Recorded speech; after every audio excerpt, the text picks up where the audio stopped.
Hello hello hello everybody, good morning. শুভ দীপাবলি। দীপাবলির অনেক শুভেচ্ছা, অভিনন্দন এবং ছোটদের ভালোবাসা। আজকে আপনাদের সঙ্গে একটা বিশেষ টপিক নিয়ে আলোচনা করার জন্য লাইভ হলাম। টপিকটা হলো, যারা ইংরাজি ইমপ্রুভ করতে চাইছেন, যারা ইংলিশ কমিউনিকেশন ইমপ্রুভ করতে চাইছেন, স্পেশালি বাচ্চাদের, তারা কিভাবে তাদের বাড়িতে ইংরাজিটাকে ইমপ্রুভ করতে পারেন। তাদের বাচ্চাদের ইংরাজি কিভাবে বাড়িতে ইমপ্রুভ করা যায় কোনো টিচার না নিয়ে, ঠিক আছে না? কারণ আমার যেটা মনে হয় সেটা হচ্ছে যে কমিউনিকেশন বা স্পোকেন ইংলিশ শেখার জন্য কোনো টিচার দরকার হয় না, একজন মেন্টর দরকার হয়, একজন গাইডের দরকার হয়, কিন্তু কোনো টিচারের দরকার হয় না। আমরা যদি বাড়িতে কিছু বেসিক জিনিস ফলো করি এবং সেগুলোই আমাদের বাচ্চাদেরকে শেখায়, তাহলে কিন্তু আমরা অতি সহজেই ইংরেজিতে কথা বলাটা রপ্ত করে নিতে পারবো, শিখে নিতে পারবো। তো এই কারণেই আজকে লাইভে আসা, যে কি কি জিনিস, কোন কোন বিষয়গুলো যদি আমরা জোর দিই এবং কিভাবে, কোন পদ্ধতিতে আমরা কোনো টিচার না নিয়ে বাড়িতে বসেই কিন্তু আমরা আমাদের ইংলিশ কমিউনিকেশনকে ইমপ্রুভ করার একটা চেষ্টা চালাতে পারি। কারণ দেখুন, আমাদের যে পরিবেশ, আমাদের যে মানে পশ্চিমবঙ্গের যে পরিবেশ, এটা কিন্তু এখানে ইংরাজি পরিবেশ নেই। প্রথম কথা হচ্ছে যে আমাদের সব জায়গাতেই বাংলা আর বাংলা। সে আপনি দোকানে যান, মার্কেটে যান, আপনি স্কুলে যান, আপনি এমনকি ইংলিশ মিডিয়াম স্কুলগুলোতেও অধিকাংশ সময়তেই বাংলাতেই কথাবার্তা হয়। টিচাররাও বাংলাতেই কথাবার্তা বলে অধিকাংশ সময়। খুব কম সময় তারা ইংলিশ টু ইংলিশ কমিউনিকেট করে। তো এটা একটা কনসার্নের ব্যাপার, ঠিক না? আবার যে সমস্ত টিচাররা ইংলিশ মিডিয়ামে পড়াচ্ছেন, অধিকাংশই কিন্তু ইংরাজিতে সেভাবে ফ্লুয়েন্ট নন। হ্যাঁ, কারণ তাদের ব্রন অ্যান্ড বট আপ ওই একই ছাত্রের মতনই একটা বাংলার পরিবেশে হয়েছে, ঠিক আছে না? কিন্তু ইংরাজিটা শেখা দরকার। আমি বাংলাকে ছোট করছি না, বাংলা ভাষা শিক্ষারও অত্যন্ত প্রয়োজনীয়তা আছে, কিন্তু তার সাথেও আমাদের ইংরাজিটাকে জেনে রাখতে হবে। ইংরাজিটা যদি আমরা জেনে রাখি, তাহলে আমরা অনেক ক্ষেত্রে অ্যাডভান্টেজ পাবো। চাকরির ক্ষেত্রে অ্যাডভান্টেজ পাবো, বিজনেসে অ্যাডভান্টেজ পাবো, কমিউনিকেশনে অ্যাডভান্টেজ পাবো, পার্সোনাল যে ডেভেলপমেন্ট, সেই পার্সোনাল ডেভেলপমেন্ট বা পার্সোনালিটি ডেভেলপমেন্টে আমরা একটা এজে থাকবো, একটা অ্যাডভান্টেজ পাবো, ঠিক না? তো এরকম বহু জিনিস আছে যেগুলো আমাদের কিন্তু আমাদের ইংরাজি যদি আমরা ইমপ্রুভ করি, তাহলে কিন্তু আমাদের এগুলো হেল্প করবে। হাউস ওয়াইফ যারা ইংরাজি ইমপ্রুভ করতে চাইছেন, এই টিপসটাকে কাজে লাগাতে পারেন। হ্যাঁ, যারা স্টুডেন্ট আছেন, কলেজে পড়েন, স্কুলে পড়েন, ইংরাজি কমিউনিকেশনটা ইমপ্রুভ করতে চাইছো, তারা এই মানে টিপসটাকে, আমার এই অনলাইন লাইফটাকে কাজে লাগানো যেতে পারে, ঠিক না? তো এই ধরনের অনেকে আছে, চাকরি প্রার্থী, হাউস ওয়াইফ, স্টুডেন্ট, তারা কিন্তু আমার আজকের এই অনলাইন লাইভ ক্লাসটা অ্যাটেন্ড করতে পারো। এটা ফ্রি অফ কস্ট। জাস্ট আমি একটা একটা একটা রোড ম্যাপ দিয়ে দেবো যে কীভাবে আমরা আমাদের কমিউনিকেশনটাকে ইমপ্রুভ করতে পারি কোনো টিচার না নিয়ে, এক পয়সা খরচা না করে। হ্যাঁ, মেনলি আমরা কি করি না, স্পোকেন ইংলিশের জন্য কোনো ক্লাস জয়েন করি, 3 মাসের, 6 মাসের, 1 বছরের। খুব একটা হেল্প হয় না, আমি নিজেও দেখেছি। খুব একটা যে হেল্প হয় তা কিন্তু নয়, খুব একটা হেল্প হয় না। তার থেকে কিন্তু সব থেকে বেশি হেল্প হয় যদি আমরা এটাকে নিয়ে নিজেরা সেলফ স্টাডি করি। প্রথমত যেটা লাগবে শেখার জন্য, সেটা হচ্ছে শেখার ইচ্ছা। এটা না থাকলে তো হবেই না। শিখতে চাইছি কি না, আমরা আমাদের ইংলিশ কমিউনিকেশনকে ইমপ্রুভ করতে চাইছি কি না, এই খিদেটা যদি না থাকে, এই এই মানে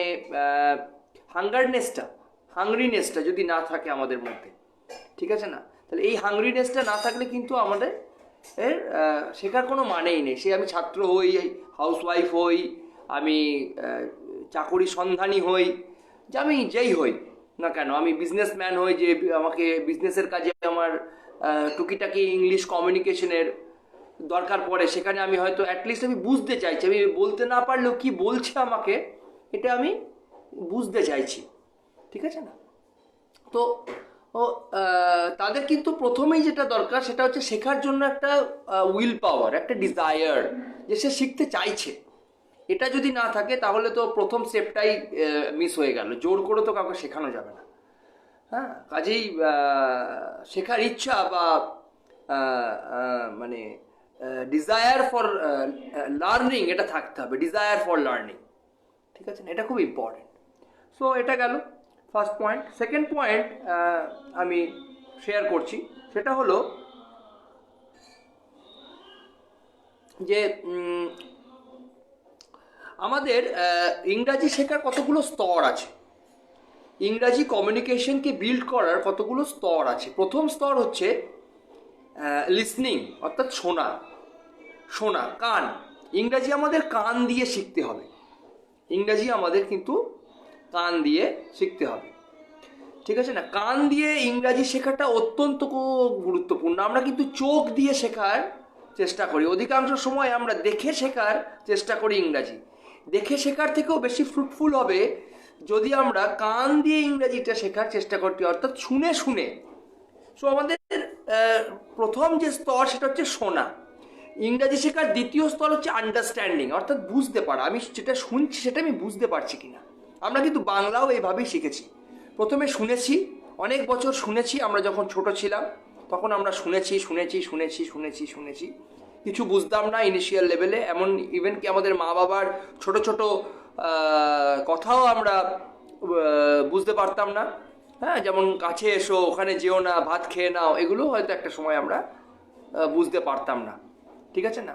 তো আমরা যখন শুনেছি, আমরা যখন প্রচুর ইংরাজি শুনেছি বা প্রচুর বাংলা শুনেছি, তারপরে কিন্তু আমরা বাংলা বুঝতে শিখেছি যে কি বলতে চাইছে আমাকে। তো প্রথম স্তর হচ্ছে শোনা এবং দ্বিতীয় স্তর হচ্ছে আন্ডারস্ট্যান্ডিং, ঠিক আছে না। তো এটা খাতা পেন নিয়ে একটু মানে যারা চাইছেন যে আমার কাছে ফ্রিতে শিখবেন, কোনো টিচার না নিয়ে, কোনো টিচারের দরকার নেই, আমি আপনাকে বলছি, গ্যারান্টি দিচ্ছি। হ্যাঁ, কোনো টিচার, কোনো ইংলিশ কোচিং ক্লাস, মানে কোনো অনলাইন ক্লাস কিচ্ছু করার দরকার নেই। আমার কাছ থেকে একদম ফ্রি অফ কস্ট আপনি প্রচুর টেকনিক, টিপস পাবেন। এগুলো যদি কাজে লাগান তাহলে কিন্তু খুব সহজেই ইংরাজিটা আপনি বাড়িতে বসে শিখতে পারবেন, একদম সহজে। তো যাই হোক, তো প্রথম স্তর হচ্ছে শোনা, দ্বিতীয় স্তর হচ্ছে আন্ডারস্ট্যান্ডিং, অর্থাৎ বুঝতে পারা, যে আপনি ইংরাজি যেটা শুনছেন সেটা বুঝতে পারছেন কিনা। ল্যাঙ্গুয়েজের এই দুটো খুব important stage, listening and understanding. So we should start with listening and then understanding. কারণ যদি আমি না শুনি, ইংরাজি যদি আমি বেশি করে না শুনি, তাহলে আমার কানটা না অভ্যস্ত হবে না ইংরাজি শোনাতেও। আমাদের কানটা এখন বাংলা শোনাতে অভ্যস্ত। আমরা কেউ 10 বছর, 20 বছর, 30 বছর, 40 বছর, 50 বছরও আমরা কিন্তু বাংলা শুনে আসছি, ঠিক না। তো এত দিন ধরে বাংলা শোনার ফলে আমাদের কান কিন্তু অভ্যস্ত হয়ে পড়েছে বাংলা শুনতে। এরকম আপনার কানকেও কিন্তু ইংরাজি শোনার জন্য তাকে অভ্যস্ত করতে হবে, ঠিক আছে না। এটা কিন্তু একটা খুবই ইম্পর্টেন্ট পয়েন্ট। তার সেকেন্ড পয়েন্ট হচ্ছে আন্ডারস্ট্যান্ডিং। যখন আপনি শুনতে থাকবেন, এই শোনার পরিমাণ যখন বেড়ে যাবে, তখন আপনি আস্তে আস্তে বুঝতে পারবেন। যেমন আপনি ধীরে ধীরে ধীরে ধীরে বাংলাটাকে বুঝতে পেরেছেন, ঠিক সেভাবেই আপনি কিন্তু ধীরে ধীরে ধীরে ধীরে ইংরাজিটাও বুঝতে পারবেন, ঠিক না। ইংরেজিটাও আপনি কিন্তু বুঝতে পারবেন, ঠিক আছে। আমার বাইরে মিউজিক চলছে, পাশের বাড়িতে কালী পুজো, তো যদি কোনো অসুবিধা হয় তার জন্য ক্ষমা চাইছি। সেই মানে সাউন্ড আসছে, আমাকেও একটু ডিস্ট্র্যাক্ট করে দিচ্ছে, মাঝে মাঝে বাউল গান চালাচ্ছে ওরা। ভালো, তো যাই হোক, তো এই দুটো হচ্ছে মেন স্তর। এবং তৃতীয় স্তর হচ্ছে গ্রামার। গ্রামার একটা বড় পার্ট আছে অবশ্যই। হ্যাঁ, ইংরাজিতে কমিউনিকেশনকে ইমপ্রুভ করতে গেলে গ্রামারের ওপরে ডেপথ থাকতে হবে, স্পেশালি টেন্সের ওপরে। টেন্স, সেন্টেন্সেস, হ্যাঁ, এবং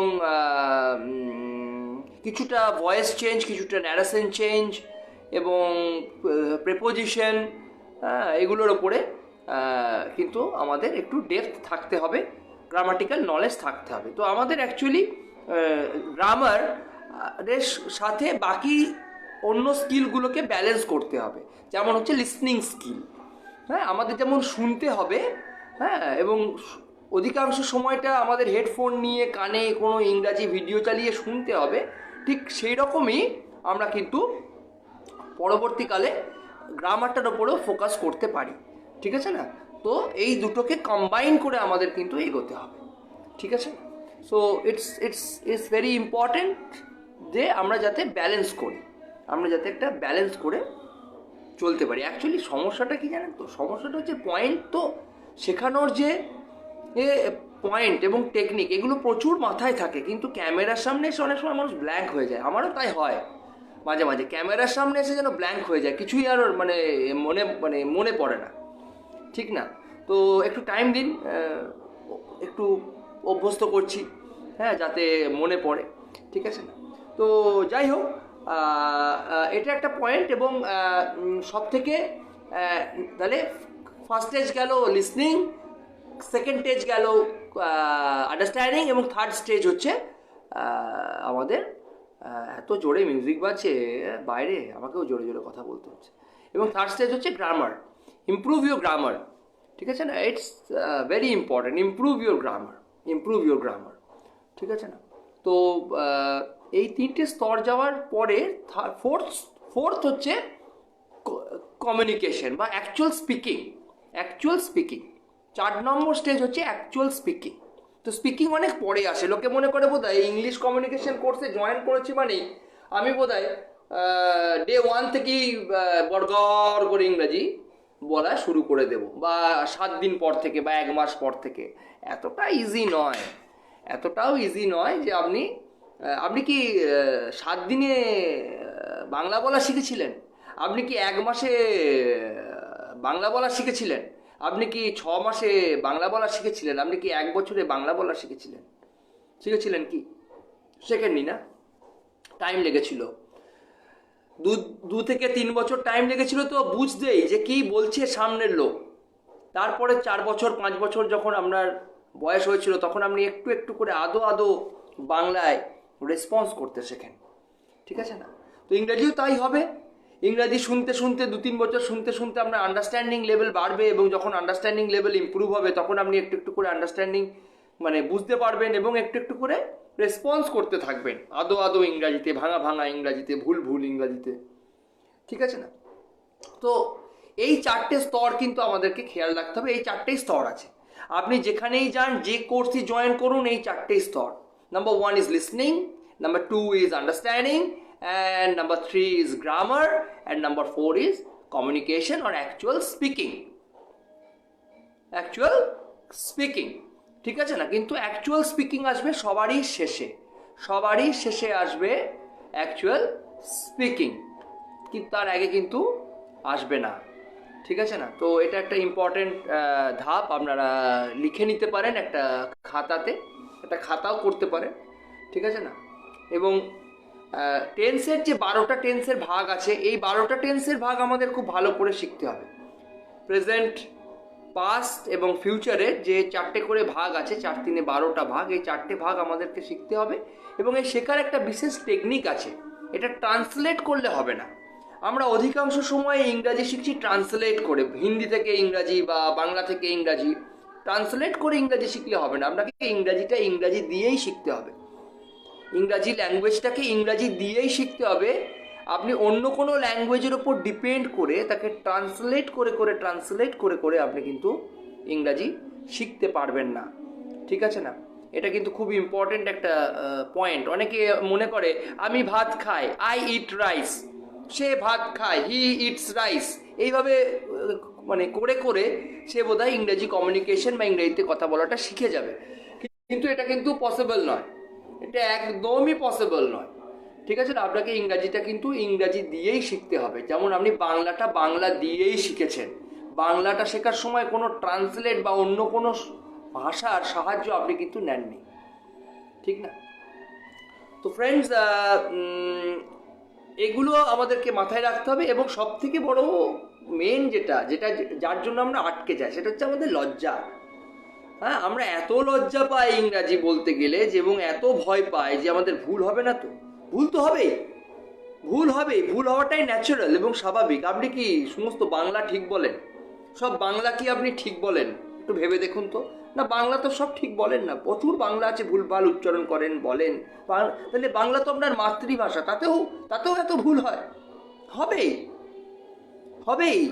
ভাষা শিক্ষাতে ভুল হবেই, যে কোনো শিক্ষাতে ভুল হবেই। এবং ইংরাজি শিখতে গেলেও প্রথম আপনি ভুল বলবেন, মিসপ্রোনাউন্সিয়েশন হবে, ভুল উচ্চারণ হবে, অনেক কিছু হবে, ঠিক আছে না? তো এগুলো কিন্তু মেনে নিতে হবে, এগুলো ফ্যাক্ট। এর জন্য লজ্জা পেলে বা ভয় পেয়ে পিছিয়ে গেলে হবে না, ঠিক আছে না ফ্রেন্ডস? তো এই পয়েন্টগুলো যদি আমরা মাথায় রাখি এবং এই পয়েন্ট অনুযায়ী যেগুলো আমি আপনার সঙ্গে শেয়ার করলাম, এইভাবে যদি আমরা সামনের দিনগুলোতে এগোই, তাহলে কিন্তু আমাদের ইংলিশ কমিউনিকেশন সামনের 2 বছর 3 বছর 4 বছর 5 বছরে অনেক ইমপ্রুভ হবে। এবং তার জন্য ধৈর্য দরকার। জানেন তো, ইংরাজি শেখার এই নেশাটা অনেকটা জিমে যাওয়ার মতো। অনেকে মনে করে জিমে অ্যাডমিশন নিলেই বোধহয় মাসেলস হয়ে যাবে। হ্যাঁ, 2 মাসে 3 মাসে 4 মাসে অনেক মাসেলস হয়ে যাবে। অতটা ইজি নয়। অ্যাটলিস্ট 5 থেকে 10 বছর যারা এক্সারসাইজ না করেছে এবং প্রপার ডায়েট মেনটেন না করেছে, তাদের কিন্তু মাসেলস হয়নি। হ্যাঁ, ঠিক আছে না? তো জিমে অ্যাডমিশন নিলেই যে মাসেলস হয়ে যাবে, হ্যাঁ, আর্নাল্ডের মতো, তা কিন্তু নয়, ঠিক না? তেমনি ইংরাজি ক্লাস জয়েন করলেই যে ইংরাজি ফ্লুয়েন্ট হয়ে যাবেন, এটা কিন্তু নয়। এটা একটা ভুল ধারণা। It will take time. কিন্তু একটা রোডম্যাপ আমরা নিতে পারি, একটা রোডম্যাপ অনুযায়ী আমরা চলতে পারি, যাতে সামনের 2-3 বছর 5 বছরের মধ্যে আমাদের ইংলিশ কমিউনিকেশনটা অ্যাটলিস্ট এমন একটা জায়গায় যায় যেখানে কেউ ইংরাজি বললে আমরা বুঝতে পারি, যেখানে কেউ কিছু ইংলিশে আমাদেরকে যদি ছোট ছোট রেসপন্স করার হয়, আমরা যেন করতে পারি। হ্যাঁ, আমাদের যদি কিছু কেনাকাটির থাকে, কিছু চাওয়ার থাকে, থ্যাঙ্কস জানানোর থাকে, ফোন রিসিভ করা থাকে, হ্যাঁ, তো আমরা যাতে অ্যাটলিস্ট ওয়েলকাম মেসেজগুলোও ইংরেজিতে দিতে পারি। কারণ ইংরাজি যদি আপনি বেসিকটা না বলতে পারেন, আজকের দিনে কিন্তু সিম্পল জব পাওয়া খুব মুশকিল। বিশেষ করে রিটেলে পাওয়া মুশকিল, এয়ারলাইন্সে পাওয়া মুশকিল, ঠিক আছে না? ফ্যাশন ইন্ডাস্ট্রিতে পাওয়া মুশকিল। হ্যাঁ, বিভিন্ন জায়গায়, বিভিন্ন প্রাইভেট অর্গানাইজেশনেই একটু দেখে নেয় যে আপনি অ্যাটলিস্ট ইংরেজিটা বুঝতে পারেন কি না, এবং লিটল বিট অফ কমিউনিকেশন আপনার আছে কি না, ঠিক আছে না? তো ইটস ভেরি ইম্পর্ট্যান্ট। এই পয়েন্টগুলো খাতায় লিখে রাখুন, মনে রাখুন। আমি আবার নেক্সট দিন আরও কিছু পয়েন্ট নিয়ে আসবো, গ্রামারের ক্লাস করাবো, ঠিক আছে না? টেন্সের ক্লাস হবে, এবং ফ্রি অফ কস্ট। আপনাকে 1 পয়সাও এর জন্য খরচা করতে হবে না। শুধু যেটা দরকার সেটা হচ্ছে শেখার ইচ্ছা। এবং যদি আমার ভিডিওটা ভালো লাগে, মনে হয় যে কোনো কিছু ভ্যালু আমি অ্যাড করতে পেরেছি, হ্যাঁ, তাহলে এটাকে শেয়ার করুন, এটাকে লাইক করুন, যাতে আরও যারা শিখতে চাইছেন, যারা সমাজে আছেন, যাদের কাছে হয়তো সময় নেই বা অর্থ নেই, এমনও লোক আছেন অর্থ আছে সময় নেই, সময় আছে অর্থ নেই, তো তাদের যেন বাড়ি বসে তারা তাদের দোকানে বসে, তাদের বাড়ির তে বসে, তাদের ক্লাবে বসে, তাদের পাড়ার রকে বসে কিছুটা হলেও এই নলেজটাকে নিয়ে তারা ইংরাজি শেখার জন্য যে মানে ডিজায়ার, সেটা যেন তাদের মধ্যে তৈরি হয়, যে ইচ্ছা, ইংরাজি শেখার যে ইচ্ছা, সেটা যেন তাদের মধ্যে তৈরি হয়। Thank you. আজকে এ পর্যন্তই। আবার অন্যদিন আসবো আরও কিছু গুরুত্বপূর্ণ তথ্য নিয়ে। ধন্যবাদ।